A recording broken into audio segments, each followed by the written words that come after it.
Okay, next up we have Nigel Costley, if you'd like to come here. Well, how do you follow that, really? I won't be acting or singing, I promise. Just congratulations, really, to Unite community for this day, not just here, but across the country. I know there's events in Truro, Swindon, Bridgewater tonight, so good luck with all of that. This is a hard one for us, I think. The public opinion has been difficult to shift, but we have to keep on. And films like I, Daniel Blake really show what it's like at the sharp end for people. There's a sort of long view about this.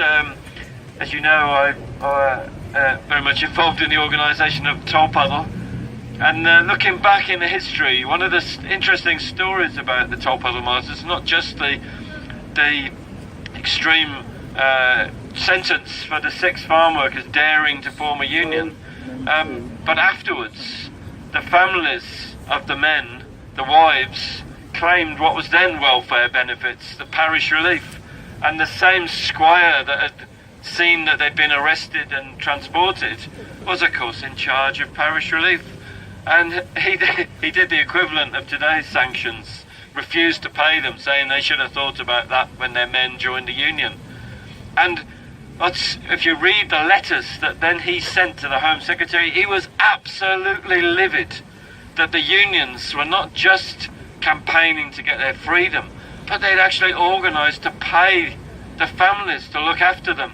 Strangers were coming to Tolpuddle to pay the families, how dare they? And ever since, really, welfare, called parish relief in those days, called different things today, has always been used to discipline working people, to punish them, to apply pressure, to have this sort of sense of deserving and undeserving poor. And it's still going on today in the most brutal fashion. And we've just seen illustrated by the play the way that sanctions so cruelly operated.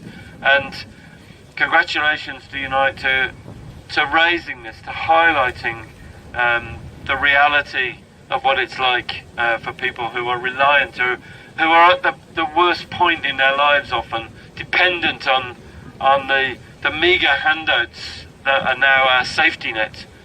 We need to relearn the lessons that built the welfare state, particularly in 1945 and afterwards, that have provided that safety net that is now in tatters.